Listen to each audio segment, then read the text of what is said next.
bans, why not? Yeah, I do recall that. I know that Thein loves a good carry. I know that we're currently in picks and bans finally now as well, Skimmy. We're already 5 bans into this one, so let's kick it off. Beauty. And I will say that First Strike was a rune we spoke about. 2 of the prolific First Strike users gone. Gone, out of the action, nice and early. Mammoth going to go for blue side, so they got first pick prior here. A bit of an emphasis on some of these strong champions, as you can see right out the gates. The fact that the Corki's taken away, this new AP build that you've seen around the world of just supreme burst. Caitlyn obviously the most banned champion right now for unmentioned reasons, but Akali, now we are on 12.1. Yeah. This is when that Chem Tank Akali build does work, so. Exactly. Maybe. Exactly. I mean, we might get it. We might get the tank Akali. It's something that you'll have to keep your eyes on as we see the rest of the draft play out. You would expect it going towards top, but we have seen it, I think, a little bit in mid as well. Just looking at the bans that have come across here, also, Yuumi's going to be taken off the board. If there's one thing I did learn about Rocco, it's that he climbed Yes. with Braum and Yuumi, and that is just, it's Chef's kiss. That's such a good ban. Please never let him get it if he's a Yuumi enthusiast. Personal bias in mind with that. And that's exciting for me because you look at his stats for last year. It was Braum 300 games, Yuumi 200. Then it drops off a cliff, right? Lulu at 28. So they're basically saying, hey, you're playing something aggressive. It's not going to be this Braum. Then what might it be? Could be quite nice there with the short range of the Samira, but go for the Nautilus instead. So definitely a kill lane to try and get in the face of this Aphelios. Yeah, absolutely. So Samira usually paired with something like the Nautilus, the Leona, something that's going to be super aggressive and not allow the enchant to support that Beats is going to be playing in the Lulu to be comfortable. The Aphelios, it's a champion that you normally see with just Thresh, right? If you think back to last year and competitive League of Legends in general, they tend to be a pairing. But if you actually look at, the LCK, the LPL, the 2 major regions that I'd be looking at pick bans from personally, you've seen Aphelios with everything right now. So a lot of teams are just valuing what he brings to the table. And I do think that, lethal tempo for one, potentially, if you can get away with it, helps what is a shorter range, slightly 80 carry, particularly with some weapons, to get away with a lot more in team fight.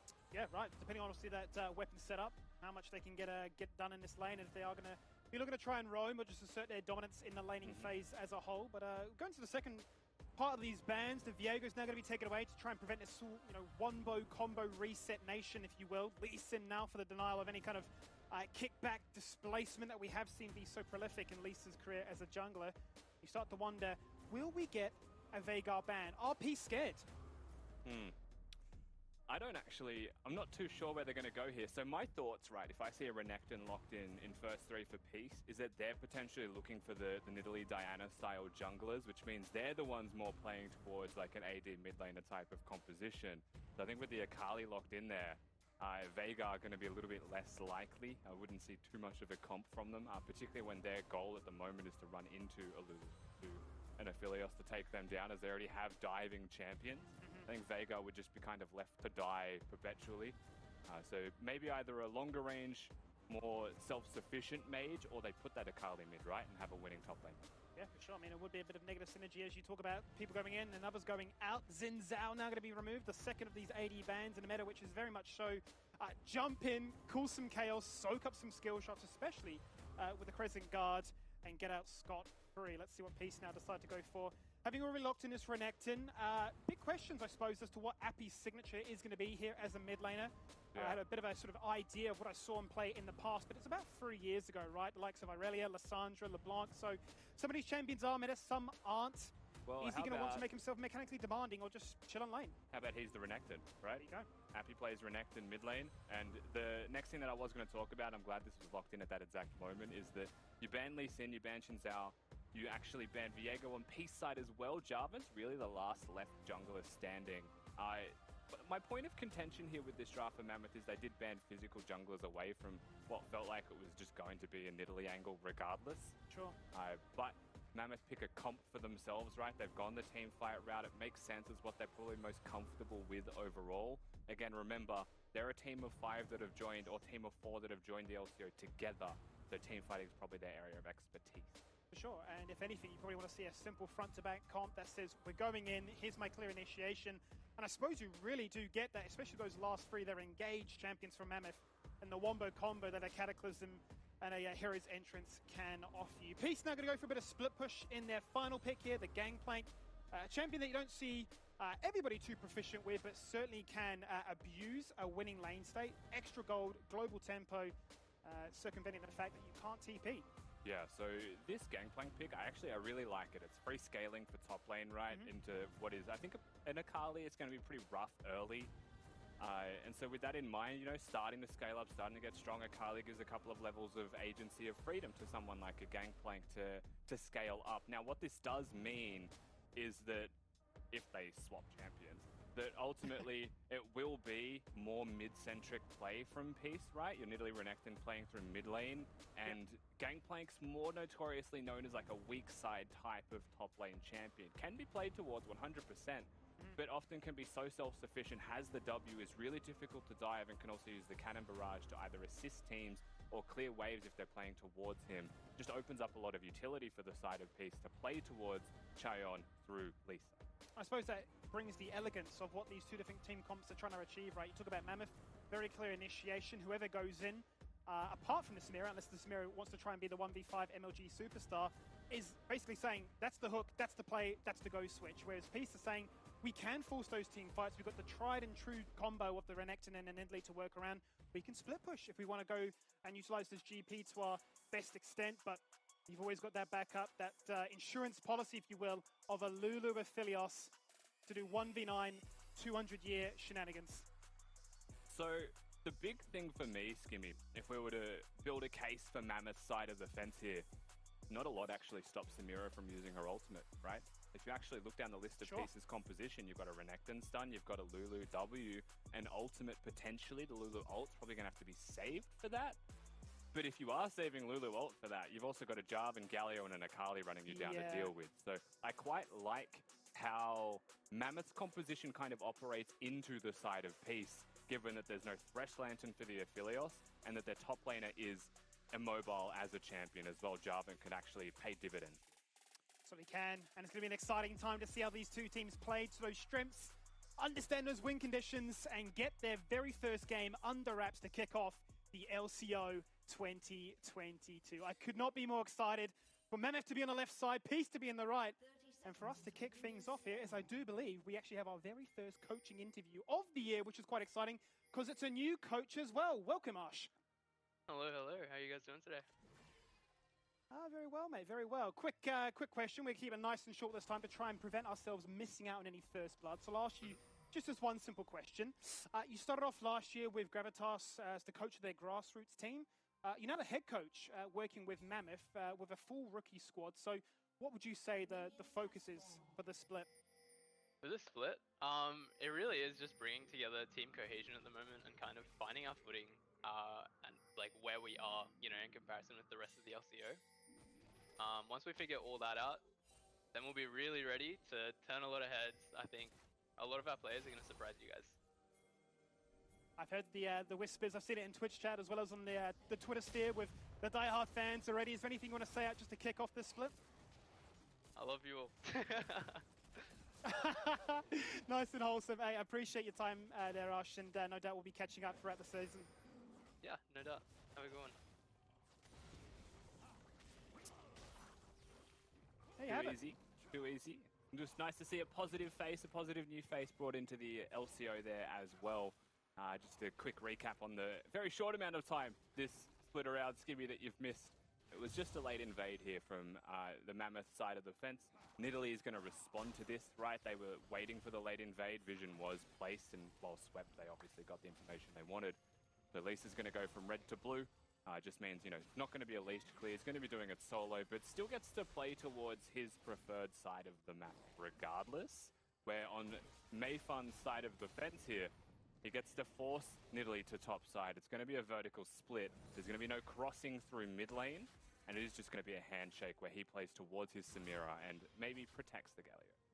So he's in the area, as you can see on your minimap right there, but big eyes, I'd have to say, on Apii to see how he can perform in this mid lane, to sort of showcase that I am that versatile player that can play any role and just excel at it. As you can see from the itemization here of the Akali triple rejuve beads, which have some insane resale value. There has been debate as to whether or not you start with a Doran shield or this instead. Certainly, early signs would indicate that this is going to be the chem tank. I think it actually is flexible as to the items that you start for. Akali in top lane, you would imagine Gangplank's just going to harass you to no end. So while you could actually consider like a Doran shield, this will give more regeneration and less health. The break point for this, which is it's already pretty bad for top lane, I will say, Skimmy, if you look at the CSD and the fact that a Demolish was just casually whomped into the turret. It's at a Sheen purchase for Thein. It probably outdoes any kind of sustain that you'll get from triple rejuve beads. So already dire straits here for this Akali, given that it started so rough. And I would say maybe it was a Doran shield angle into Skank. Personal thought. Yeah, a bit of frustration. I mean, he has opted to be flashless, gone for the TP and the Ignite, so certainly wants to have that kill pressure, especially once level 6 comes on through. Gonna go back to base, forced to more so than anything, and TPing back to his own turret. Picked up the Dark Seal, so if you can find that moment, receive a bit of jungle influence, or a mid lane roam perhaps for that 3-man collapse, the Dark Seal could cheat a little bit of tempo. First look at the game here is going to be from Meifan towards bottom lane. It's the Nautilus Samira. It's the vertical jungling that we expected regardless. And this is almost an impossible situation to hit a hook on if you are the Nautilus. So you would really need this wave. And the wave is pushing towards the Mammoth Esports Club's turret. It's the flag drag that probably kicks this off. But this will be like a long wait, you know? I was going to say, you gotta asked the be question, patient. how long do you wait for this one? Because you know the wave's going to come. Looks like Peace not really aware of the threat. Rocco says, no, it's my time to shine. Flashes in, hits the passive, locks him in place. Now the hook afterwards, instant exhaust onto Voice, who's getting close to that S rating, but not enough damage just yet.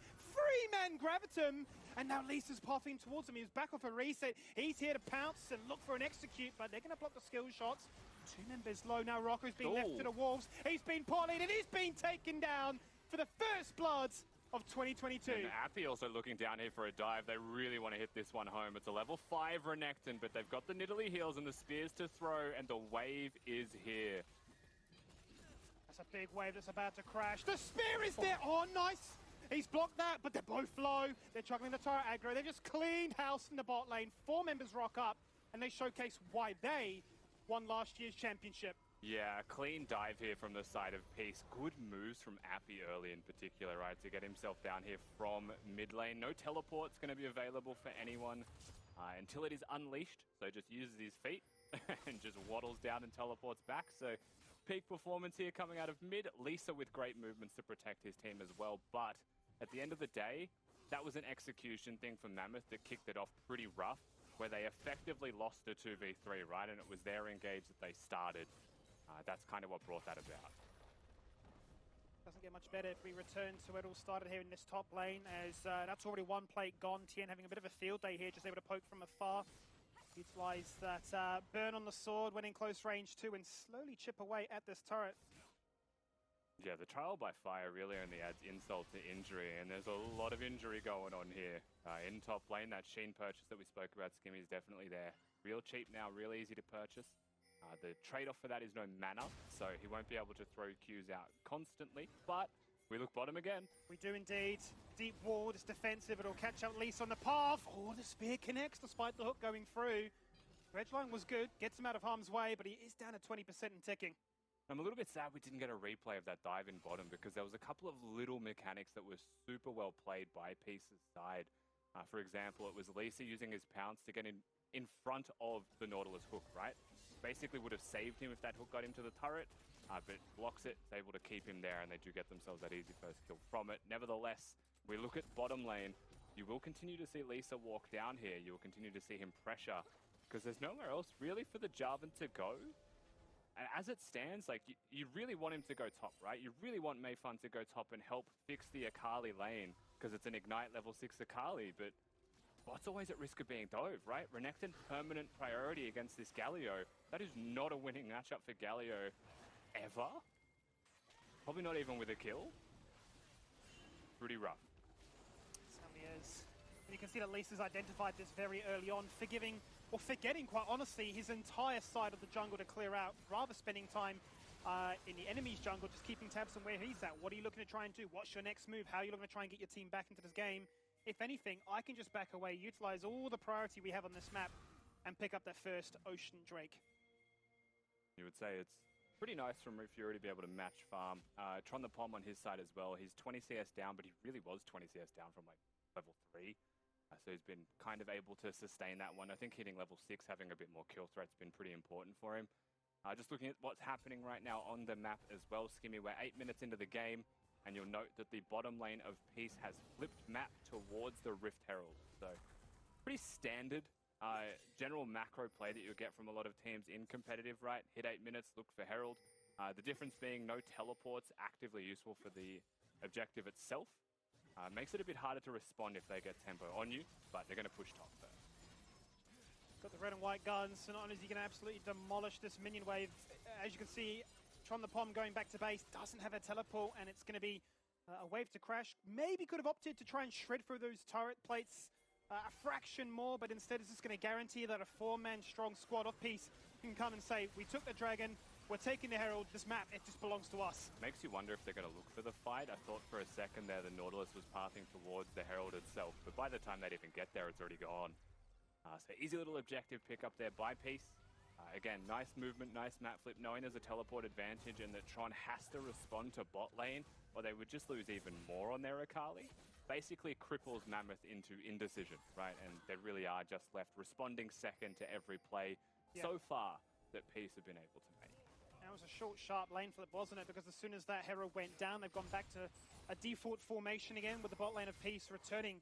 Try and keep tabs on this Akali, who's now realized and seen the reveal from the GP that I need to go back up to that lane. I'm lagging behind close to 40 CS now to just need to hit that break point.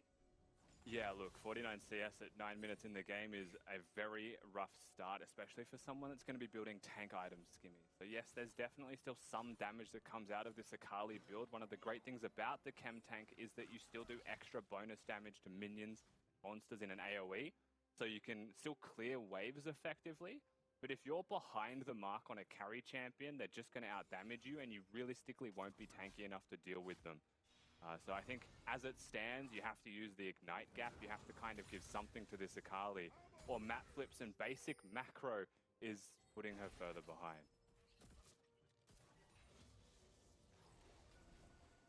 LeeSA realizing that Meifan isn't going to give up his love for this bot lane anytime soon. Once again, he's cleared his own side of the jungle. Back here to return. Has vision, chucks at the spear. Nice fancy feet there to dodge that one out. The Oracles is going to clear things here, but Chayon now still has that white gun, has the sniper equipped as well. Moonlight Vigil could be fantastic, but as you say, perfect execution, having to be burnt in the top lane just to try and trim this wave. As another wave's about to crash, and it's soon to be dismantled. As the Herald will be summoned, and should surely crash him through for easily 2 plates. And you'd think if Mammoth overstepped their bounds, you know, they've got the Galio hovering, he was being matched and watched by Apii. They also have the Gangplank ultimate, right? So Tron having teleport might have dissuaded a little bit of that, but if Peace keep pressure up, they force the Akali to go back top lane by Gangplank just consistently pushing. Once again, you'll find Mammoth push between a rock and a hard place, and just more money going to the pockets of Peace. Just continuing, you know, this slow, methodical advance of their gold lead until a point where it's insurmountable is effectively what we're going to continue to see here. And their first major breakpoint is going to be Mythics. Certainly is, as one has already been picked up here. It is LeeSA who's gone for the rocket belt. Extra mobility, has the Zonius as well. No boots, but not going to seem to really feel too threatened by that, given the pounce form. Can keep nimble on the map in that regard. Gore Drinking, as well as the Gale Force, those are to be expected here. Nice bit of sustain and the repositioning we touched on beforehand, but you start to really wonder, you know, J4 isn't one of those champions that you bank your bets on for a late game. Obviously still has that, you know, bread and butter that we talked about, that wombo combo from the drafting phase here, Rusty, but you're putting it on a bit of a knife's edge to perhaps flip for a soul or for a Baron. Yeah, 100%. You're going to be looking for souls, you're going to be looking for Barons. Even for a team like Mammoth, just as a tangent to that as well, it's the easiest objective for a team that you would almost say you would expect to be outclassed just by their opponent's caliber individually. They'll look towards these places to fight. If we look for that first fight, there goes down to Cannon Barrage, it's beautiful. Moonlight Vigil comes across, but it's LeeSA that picks up their first kill. Galio gone, Reufury can't contribute much more for 25 seconds. They're going to force out another flash. Meifan forced to go back to his mid-tier 2, and it could not come at a worse time as the second dragon of the game spawns. Yeah, look, mid laner dead, jungler no flash, no opportunity to get into smite this either, as they've just been pushed away by good vision. They would see if the Jarvan was coming. You may have the Scuttle Crab, but it's not going to actually allow you the agency to get into the river. Teleport going to be used bottom here, however, by, I believe, the Galio. Would still give them range, actually, for a combo. The Peace are going to show respect, once again showing that they have got class as a team. They're not going to just continue to hit things if it's a bad idea, and numbers belong to Mammoth, so they'll back away till the Gangplank gets here. Buying time, Tronthepom is working his way towards top side. Bear in mind, 30 seconds and the Unleashed teleport will be available to utilize on those wards to get into the area. Flash forward from Rocco, trying to find that hook. It was an isolated Aphelios. Not going to find it. He burnt the flash too. You can see Peace are being corralled, but they're not losing anything. Hook's on. Rocco going to split the fight once again. Rather than going bot, goes topside this time around. Has the aftershock, going to be a little bit tankier. Going to find that initial engage. Reufury going to find that first kill. There's the hero's entrance. Inferno trigger is pulled, but not to much success. Peace flanking on the opposite side. Yeah, Akali teleports in and has to run away because she does no damage. Lulu and an Aphelios are just going to dissuade her. And you'll see the vision. Mammoth realize that. They realize there's no chance for them to get into this river. The major victory here for the side of Mammoth is the summoner spells used by Peace. If ever there was a moment to look towards your combo again, you know, use those ultimates, it will be the next time they're up while these flashes are down. And it's going to be Thein probably, and Chayon as the prime suspect that they'll be looking towards. However, if fights continue to happen around just the Drakes, then those cooldowns will be back. So this is a good moment to challenge Mammoth and see how they're able to generate those picks and play those objectives against. We will see this against Skimmy, and it's Apii that they engage on. You would say never the prime target, but they're able to combo him just enough, right? Keep him locked down, make sure there's no way out for this Renekton. Nice play, nice layering of their CC, but the trade was still there. The trade that you saw just to the bottom of your screen, where Wild Growth did actually have to be used down towards Chayon to prevent the rather behind Akali from finding that first into this game. The return to life, and we continue to find pressure to get that first turret down. Herald has spawned, so if there was a time before the 20-minute mark to try and really abuse the fact that those summoners are down, you'd be looking at that top lane and say, can you form good vision control? Can you assert your self-control of the river first and foremost? And yeah, can you find that target you're after? Correct, and the hooks are to get away. Too green for the vision. Maybe it's a bit of a caster's curse. Rocco going to fall on down. The cannon barrage pretty much cuts off any form of escape plan. You could use the flash, but it was on cooldown, so it does not matter. It's going to be a 4v5 now. Oh, you're right, though, Skimmy. Theory and practice are different. They're going mid. They are certainly looking for it once again on towards the Aphelios. Can they find it? Wild Growth is there. Polymorph being used. Shield! It's not enough! Voice used his voice to scream some damage across this battlefield and take his first kill in this game. He so desperately needed it after a bit of a laning phase himself. In comes Tronthepom, stacking up that Conqueror. He won't conquer a kill just yet. And so they do still find their window. The cost was high to find the initial engage, but they get what they're after, right? They're able to utilize the advantage that they have as a composition if their opponents have no summoners, and they get in before the gold lead just proves to be too great and they can just beat you with their wallets. Peace are going to look to contest this one, however. Certainly are. That's a flash forward with the Dominus active. Apii looking to try and 1v3 right now as the Crocodile spins to get some health back. Hits the Gore Drinker too, buying time, but falling on down all the same. Once again, Mammoth come together, and this time it works as they secure the second Herald. And a cheeky objective bounty with it on top, so you'd be happy to see that one if you are Mammoth. Massive team fights, and we are starting to see the beginnings of the working of their composition, namely how difficult it is to stop the Samira from spinning, right? From getting that ultimate, from getting that S rank. There's a bunch of tanks to hit, and then it's an easy spin to win for their composition. Peace, you do have to say, choosing to fight that one, was it necessary, right? You're probably happy to give away that Rift Herald. You have such an easy farm advantage. You're starting to build up item advantages. We'll see this fight mid one more time. You know that the Aphelios does not have flash. The Lulu ultimate gets used here at the very beginning of this fight as well, and it's just as simple as stacking up that S, looking for the follow-through onto Beats, who really was just there to try and protect the mistakes that you see out of the rookie or second split now player on Peace. That's what you want if you want to try and keep this game competitive, as the gold lead was starting to creep out of control. It's going to be sitting tight at just under 6,000 at the 18-minute mark. You are starting to get rather concerned at some of the bounties being achieved by the top side of Peace's composition. Yes, you could talk about the bounty being picked up from the objective of their Herald acquisition. Can they get some good value out of this? Are they going to look to try and drop it mid? and break a turret, which is still very healthy if you can quickly tab check on that one. But you're going to be concerned that this Gangplank is farming up an absolute storm, and maybe this Chem Tank has missed the mark. I mean, we're 18 minutes in and the first mythic has been completed for this Akali, so yes, you would absolutely say is well and truly behind the mark, has 99 CS at 18 minutes. There's not much more to say about that one. Compared to your opponent, we've almost got a 20-minute flame horizon. It's rough, and it only gets worse because a Gangplank with this lead is already level 13, is so accelerated, and those kegs are going to be devastating to anyone that they collect. Peace, grouped up as 5, into a team fight composition, have definitely got enough strength to be able to win that 5v5, depending on the engage of Mammoth, and that's not the way to start it. Certainly not when that is the key carry. If anything, right now, is leading the line for Mammoth as having the most golds. Touched on it already there, Rusty, about the lack of CC that could try and threaten and interrupt that Inferno trigger. If the Samira can't get fed enough, could be a 1v5. Could be, but the ultimate crowd control of death is still looming over Voice's head, and there is so much damage on the other side that it's hard to do. Herald summoned, aftershock, Pog, Rocker in trouble, forced to flash away, won't change the tune, falls on down all the same. There's the Cataclysm. Here comes the hero's entrance, one flashes out, but Chayon comes crashing down. 2 kills found from both the carries here of Mammoth. That's what they so desperately needed. A double kill for LeeSA, turning this one around, flashing forward and pouncing with the swipe, turning around with the spear. He'll be happy with the triple because they found an ace. And it's just easy as that for Peace, right? They've got a 5-0-6 jungler, 3-0-4 top lane, and are able to just tear their way through the team fight. They still lose their bottom lane. You still saw some resets from Voice, and overall you could say there was a moment, right? A glimmer of hope for Mammoth in that team fight.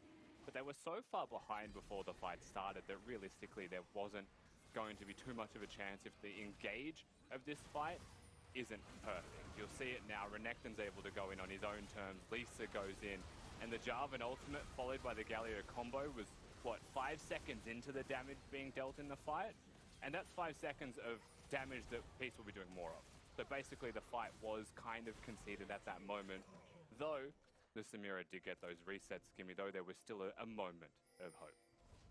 So we had to get excited for that champion. Certainly can accelerate, but as you saw, Peace is a little bit more cool and calm under the pressure of what that fight offered. They knew that Mammoth had that Herald. They wanted to summon it mid, a classic play to try and assert control as to, are you going to go for the Rivet? Are you going for the Drake? Are you going to try and defend this turret? Because we could just push this instead. Instead, they go for the 50-50 and pick up mere scraps in a game where they want more than that. Yeah, and unfortunately now, right, we're looking at an 8,000 gold odd deficit, set to accelerate even further.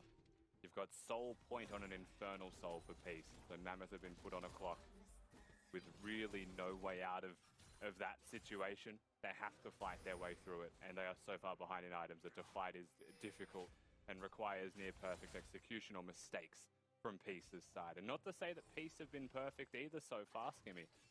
There's definitely still been some positional errors, some mistakes overall.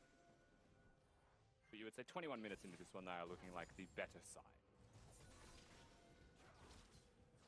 A lot of confidence in LeeSA's performance just then. He's had this stopwatch for a hot minute, didn't feel threatened to use it.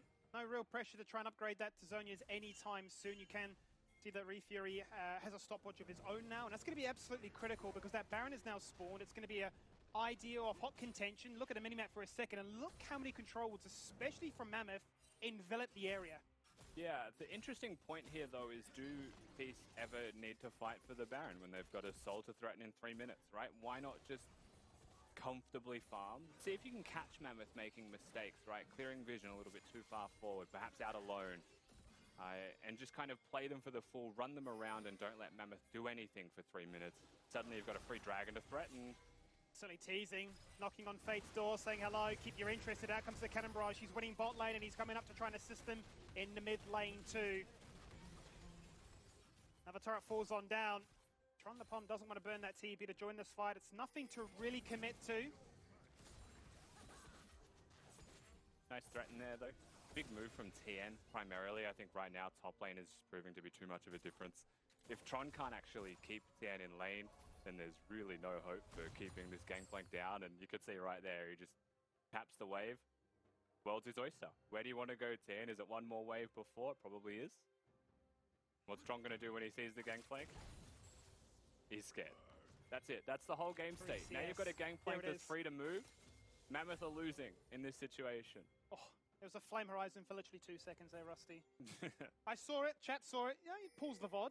He's too busy being a team player, Skimmy. We should let him know.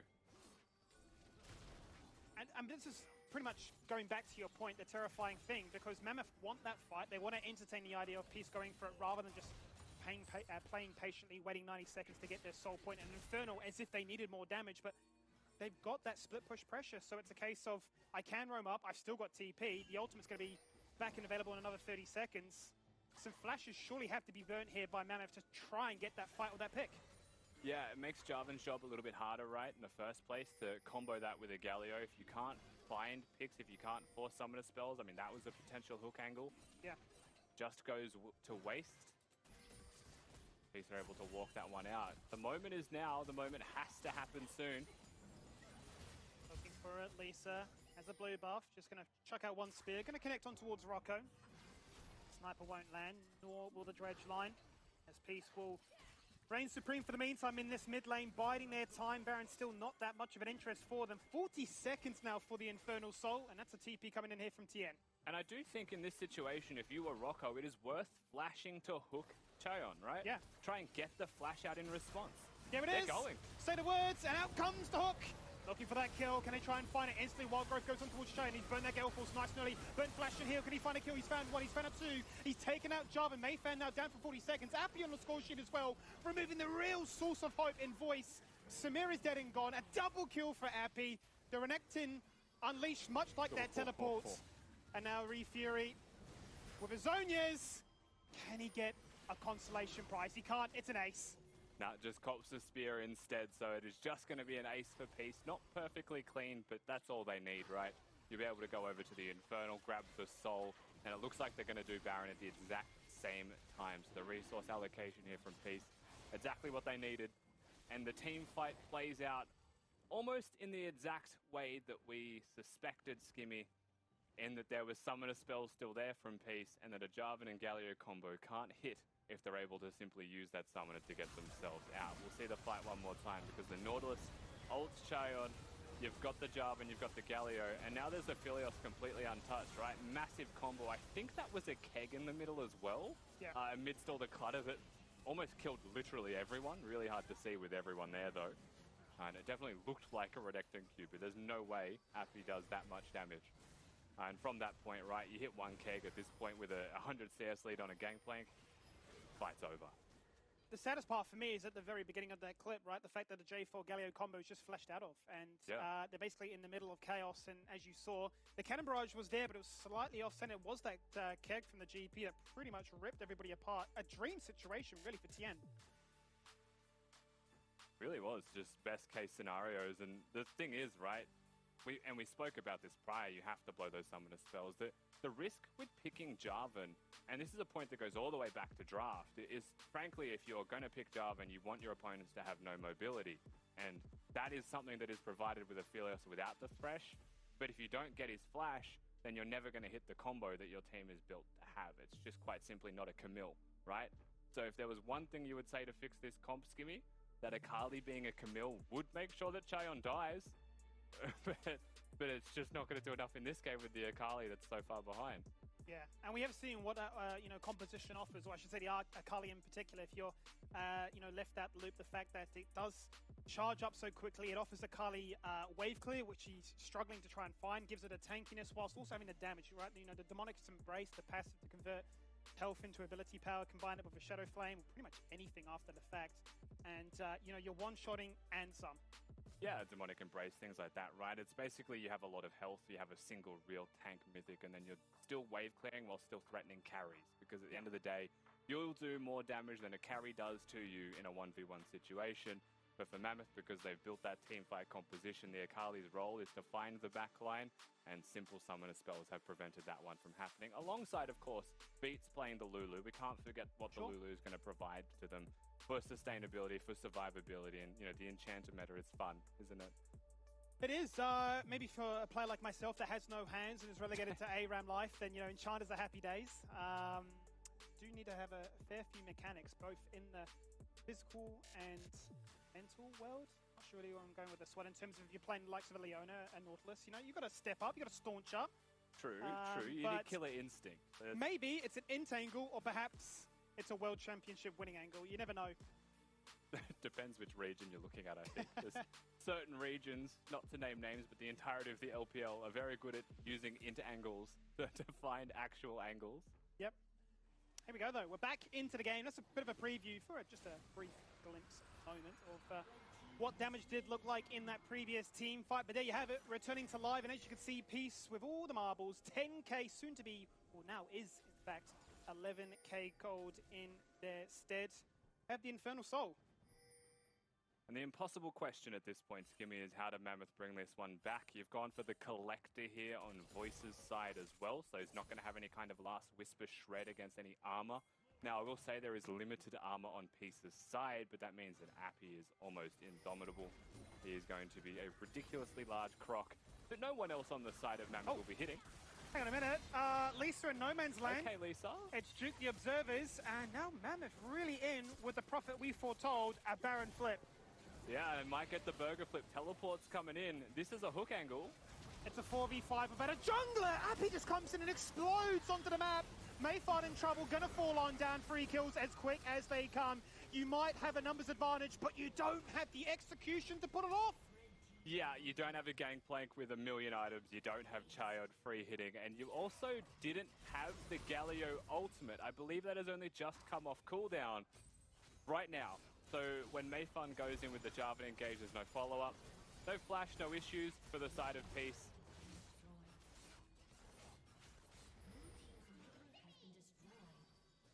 Certainly is to be the case. 27 minutes, and that's lights out here for Mammoth. A new roster, a new idea, but it is all things Peace. They run it back from 2021 to 2022 and kickstart the LCO with a victory.